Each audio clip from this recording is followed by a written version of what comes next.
Welcome in to the fall sports season premiere of Inside Colerain Cardinals Athletics here on ESP Media, powered by Sidearm Sports, and we are Colerain.com. My name is Jason Griefer. We're joined by the new Colerain Athletic Director, Matt Stoinoff. And Matt, good to have you here with us. We welcome you into Colerain. I know you've been getting settled in there over the last couple of months, but glad you're able to spend some time with us here on the podcast. Before we get into start talking about your fall sports and your fall athletes, because the seasons are already going, if you could just provide Cardinals fans, parents, students, families, whatever the case may be, however you want to qualify it, just kind of an update on where we stand at Colerain as far as COVID policies and masking policies when it comes to attendance of our sporting events for both indoor and outdoor.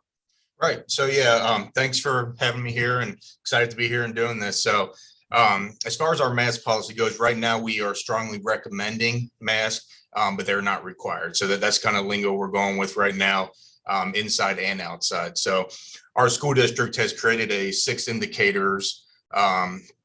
Once we start meeting those indicators, then we'll start making it more severe on COVID policies and things like that. So right now, strongly recommended, not required. Do I think we will get to that point? Yes, but right now we're not there. So, okay, so fans keep that in mind. Not required at this point, as we know, with the way things have gone with the last year and a half or so, that anything can change at any time. So we'll be keeping an eye on that, and if something changes, obviously we'll have that information here on the podcast going forward. Let's go ahead and jump right into it and start talking about some of these fall sports and some of the student athletes and what they're doing thus far. And let's start with cross country and really just kind of getting our feet wet right now. Some other sports are already well into their seasons. Cross country, not so much, just kind of a couple of weeks in thus far. And I'm wondering, from what you've been able to see or talking to the coaches or talking to the runners, kind of how they've looked in training as they approach the season. And then also what kind of steps the coaches have taken to manage the runners. And I say that because it has been so hot and so humid for really the entire month of August, and you don't want to necessarily overexert the kids and potentially risk some kind of injury there. How's that process been? Yeah, I mean, so the heat's been crazy. I mean, I've talked to a couple ADs, Mark Mivers at Harrison. He goes, I've been doing this for 18 years, and I've never had a start to the fall like this between COVID and the heat and all that. And it's really thinking outside of the box. I mean, we're bringing our athletes in the morning. We're running at places where it's shade only and kind of thinking about that and whatnot. So, but as far as the cross country, Coach Chisholm, we have a very strong team this year, senior led.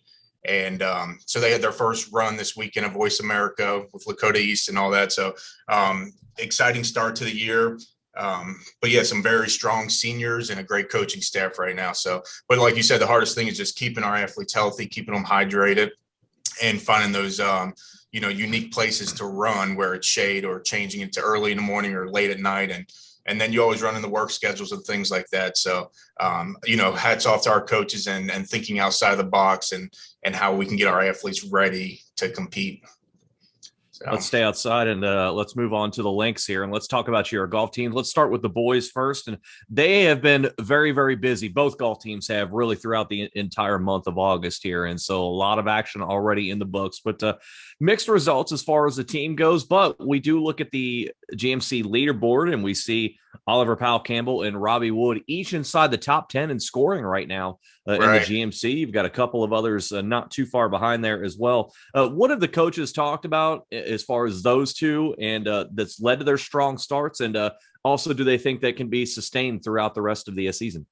Yeah, I mean, again, Coach Caldwell and Coach Starman, our boys and girls golf coach, very strong coaches. Brian Starman's, he has his tour card. He's a PGA pro. So a lot of experience and knowledge giving to our athletes and whatnot. I mean, Oliver shoots a 34 at Newman. I mean, that's for a high school kid, that's unheard of. I mean, that's -1 on the scorecard. So very excited for him and what he can bring to the table. As far as the girls go, Mackenzie Buckmaster, again, a very strong, she's been the medalist, I think 3 or 4 times already this school year. So again, it's a lot of seniors for both teams right now. Exciting, where we are and where we can go for both golf teams. So. As busy as it's been, we look at the schedule coming up, and as we're about to turn the page into September, we're only two and a half weeks away from the GMC championships. It's crazy how quickly it's gone with so much action that they've had to go through and play during the month of August. And as I said, as we're turning the page into September, is there any kind of one or two things the coaches are maybe looking to shore up with the boys and girls as they're heading into September and the schedule starts to lighten up a bit ahead of the GMC championships? Right. And, I think the biggest thing with high school golfers is just the mental part of it. I mean, I think they all have the skill. They have great coaches around them, but it's just shoring up, the 6 inches between the two ears and whatnot. So, that's always the biggest thing for any high school athlete, but especially a golfer. It can be intimidating when you have 4 or 5, guys on the tee box with you and fans around, and you're a 16, 17-year-old kid trying to hit a golf ball. So, it can be challenging for them. So I think our coaches are really focusing on the mental part of it with our athletes. Let's switch gears. Let's move on to the pitch, and let's talk about your girls soccer team first. And last year was a struggle, to say the least, with this team in a very difficult league. We know how good the GMC is on both the boys and the girls side, but with the girls in particular, winning just 3 matches all of last year, something has flipped during the offseason and into this year, because they're 2-0 to start the year, beating Northwest and Talawanda by a combined 7-1 margin. So obviously we're already improving going into 2021. What has Coach Waldock pointed out about this team that's led to this really nice start? I almost feel like we are a very senior-led team again. And I've said that 3 or 4 times, but our seniors and the leadership that we have in the offseason, I was out there talking with Coach Schutte and Coach Waldock the other day. And the big thing that they're just disciplined, doing the little things right, doing all that at practice, being on time, being in the right place at the right time, doing all that, and that's showing now. The little things you take care of the little things, and then the big things will take care of themselves. So just making sure that all the girls are on time, being in the right place, doing the little things right. And I think that's showing now. So. Over on the boys' side, similar type of story. They also have played Northwest and Talawanda to start the year. The boys are also 2-0, winning those games by a combined 9-3 margins. So we're pumping in the goals already, which is a good sign going forward. They'll need that going forward into league play. Alex McAfee had 4 goals and an assist in the 2 wins, and now they start league play with Princeton and Sycamore coming up here in the next a couple of weeks. Is it a similar story with the boys, that they do have that veteran leadership and also, as you said, staying disciplined, doing all the little things the right way? Correct. Yeah. And it helps when you have Alex McAfee, on your squad or on your team. He's really good. Will Schutte, the boys soccer has a lot of talent around them. So we're very excited to see where that's going to go. But Alex McAfee, I mean, he's the real deal. To have 3 goals the other night, it was awesome to see that. So a lot of talent on the boys squad. And last week was so crazy with the heat. We continue to have to cancel things. And now, so we're going to, have to reschedule all that stuff. And it's going to get a little schedule, heavy here soon. So, just staying disciplined, staying hydrated, doing the little things. But yeah, a lot of talent on our boys soccer team. How do you evaluate things as far as this start goes compared to what they're going to see in the GMC? As we said, we know what Mason can bring to the table. We know what Lakota West can bring to the table, Lakota East. I could go on down the line there. How do you evaluate the start compared to the ability to sustain that once league play really starts to ramp up? Right. I mean, yeah, to get off to the hot start we had with both of them, 2-0, both teams. Now the GMC is very tough and whatnot. But I see us competing and playing well in the GMC with the talent that we have on both girls and boys side. So, I think Colerain is going to shock some people from the soccer standpoint this year with the talent that we have. Let's switch gears. Let's talk about your tennis team right now. 1-1 in league play, up and down overall, but still 1-1. That's a nice start in league play. Again, very, very early as far as that goes. We've got scheduled matches with Fairfield, Oak Hills as well. They're right there with you as far as sitting at 500 in the league thus far. How close is Coach Richter to getting his assignments lined up the way he wants? Do we have a feel for how the team is looking right now, or are adjustments still being made? Yeah. I mean, just, a very interesting fact that, we got our first GMC win in 2 years for our tennis team against Princeton. So, our coach Richter and Coach Ashley were extremely excited about that. Again, 7 seniors on the team and playing. So, to get our first win in the GMC in 2 years is absolutely huge. And then we come back with another win, 5-0 on Taylor. So back-to-back wins for our tennis team. There's a lot of momentum there. But again, we canceled 3 matches last week due to heat. So we're up. We're very excited, have the momentum and everything. And then we start canceling matches. So looking to reschedule all those and get them going this week and whatnot. But again, 7 seniors playing on the tennis team. And it's a talented team. It is. So when you have all these schedule adjustments, cancellations, or what we believe will be eventual reschedules of these matches, does it help to have a senior laden team to know that they've been through the grind before, they're used to the occasional postponement or cancellation? Right. Yeah, no, that always helps. The senior leadership is huge, and bringing down their classmen, because a lot of them, what does this mean? How does this look? How do we handle this? And to be able to go to your teammates and them tell you, obviously that's huge. So, I don't think we have any hiccups with that, especially like I said, with, 70% of the team being seniors. So. Mm-hmm.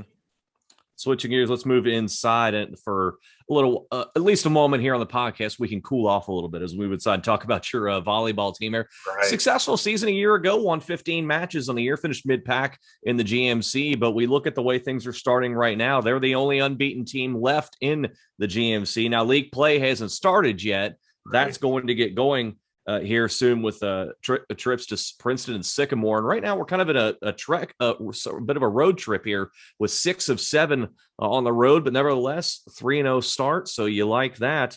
I'm wondering how big, given that we're in this road stretch, getting the first 2 of those on the road against Goshen and Taylor and getting them done in sweeps, how important that is ahead of the first 2 road trips in the league. Right. I mean, that's a huge momentum boost, I think, for any team, but especially in volleyball because it's such a high and low momentum during the game.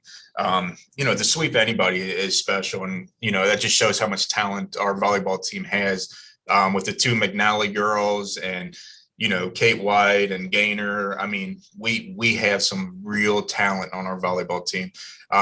We got a new head coach. It's Andrew Neighbor. He's been doing great things with our girls and all that. So I'm extremely excited to watch our volleyball team play and compete. So how has that been for you being new to Colerain High School, at least in this iteration this time? I know you spent a few years elsewhere before coming back, and seeing a new head coach and how he's been able to kind of come in and kind of put his stamp on the program. Yeah, I mean, it's been awesome. Me and Craig worked together in hiring Drew, in the springtime. And, we knew he was our guy and we were very excited about him. We've heard a lot of good things about him. So we knew we weren't going to take a step backwards from the coaching standpoint. We lost a great coach. Lindsay was an amazing coach. Like you said, 15 wins last year. But to be able to go out and find somebody who can replace that talent, is exciting. And the girls responded well to him. Parents, everyone has responded well to coach. And so, I think our volleyball team has a great future ahead of them this season. We'll be keeping track of that as we go along here as well. Here, want to move on and move back outside, and let's talk about your football team. And right. Normally, everybody always coordinates with Colerain with big success, blowout wins, all that, and what have you. That's not the case thus far this year. The team's 0-2 to start, but you look at that schedule, and you could easily make the case that not every 0-2 start is the same. You drop a tight one early in the opener to LaSalle, and who is a team that's they'll likely contend for the Division II state championship.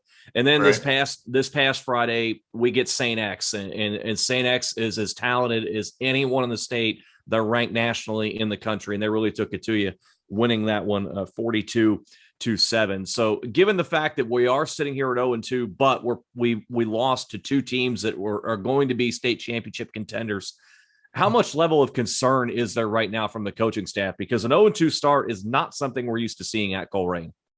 I coached here for about 5 years, and so I'm very familiar with the football and the GMC and all that, NX and LaSalle.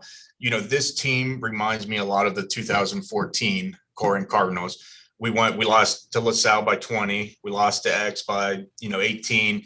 And then we lost to Trinity by, 7. So it's an 0-3 start in 2014. We had a very young team. Our quarterback at that time was Deshaunte Jones, who is doing amazing things right now. But, when you put out a sophomore quarterback and surround him by sophomores, and you go out into an atmosphere at LaSalle and an atmosphere at Colerain with St. X fans, it is shocking. When you're a 16-year-old kid and you look at these guys and they're like a deer in headlights, you kind of expect that and whatnot. And so this is a team that's going to get better every week. The X team that we just played, I will be shocked if they don't win state. I would be very shocked if they do not win state. So, but this is a team that's going to get better every week. They're going to compete here. And like I told our coaches on Friday is, okay, we're in a new season now. The first season's over. Now we're in the GMC season. So let's put everything behind us and let's move forward and get going. So not many concerns. Okay. Is that a similar message they're preaching on to the kids that, hey, yeah, we've scheduled as tough as we can in the non-conference. Now the real season begins, and they've got a tough one coming this Friday. They head up to Mason, and obviously Mason would love to send you to an 0-3 start right there. Are they preaching that to the kids that, patience is key here? We're going to be fine in the long term. Yep. That's exactly it. And Coach Cutright's been here since 2005. He knows how this thing goes. And so, just keeping the kids positive, keeping everything up right now. But yeah, our whole motto right now is it's a new season. GMC play starts. We're going to go eight games in this season and then see where we are at that point. The other kind of bit of a news we saw come out of this night against St. X. Obviously, things didn't go our way on the football field, but still a really cool night in all, because we were able to honor the Hall of Fame classes of both 2020 and 2021. Really nice to see, to be able to have everyone there, to be able to honor them in their proper way. Just kind of take us through that and what stood out to you there. Yeah, so we were very excited for Friday. Hall of Fame night is a big deal around here, and we have a committee with Ron Russo and Greg Stanley who kind of organize and put all this stuff together. And so after about our 12th delay we had Friday due to weather, we had big plans of doing this at halftime on the field with everyone. And after so many delays and talking about possibly rescheduling the next day and things like that, and we had people actually fly in out of town for this. So we started the game with the Hall of Fame inductions, and it went great. We were able to get to 20, the 5. So we did 5 from last year and 5 from this year, 10 total inductions. And so it was a great evening for them. All their families were there. We probably had 100 plus people, of family members just there to watch these people get inducted. So, hats off to Greg Stanley and Ron Russo for organizing it and get everything going and whatnot. So, great night. I think it's something that they'll remember forever, and we will too. And so, it's a big deal to be inducted into the Colerain Hall of Fame. So, hats off to those guys. Yeah, really, really good night. There for sure. Matt, as we're just getting going here in the fall sports season here on the podcast and in your tenure as the athletic director at Colerain, how has that been for you thus far? What are you looking forward to the most as this fall season progresses and eventually moves toward the winter? Yeah. I think all of us get into athletics and whatnot, just to see our kids compete, give them an opportunity to do things that, they may not have done somewhere else or whatnot, and compete at the highest level in the GMC. It's exciting to watch it. It's exciting to see our coaches, when they're a 15-year-old, 14, 15-year-old kid and a freshman, to when they're 17, 18 years old and thinking about where they're going to go for college and things like that. So just watching the kids progress and become better athletes and just grow up and mature. That I think that's the most exciting part about this job. We'll be looking forward to watching that growth, watching that maturity, and seeing how everything happens and develops as we go along here in the fall sports season, Matt. But we're just getting started here in the podcast. Do appreciate your time, and we'll look forward to it again in 2 weeks. Yes, sir. Thank you. That is the Colerain Athletic Director, Matt Stoinoff, joining us here for Inside Colerain Cardinals Athletics here on wearecolerain.com and ESPN Media, powered by Sidearm Sports.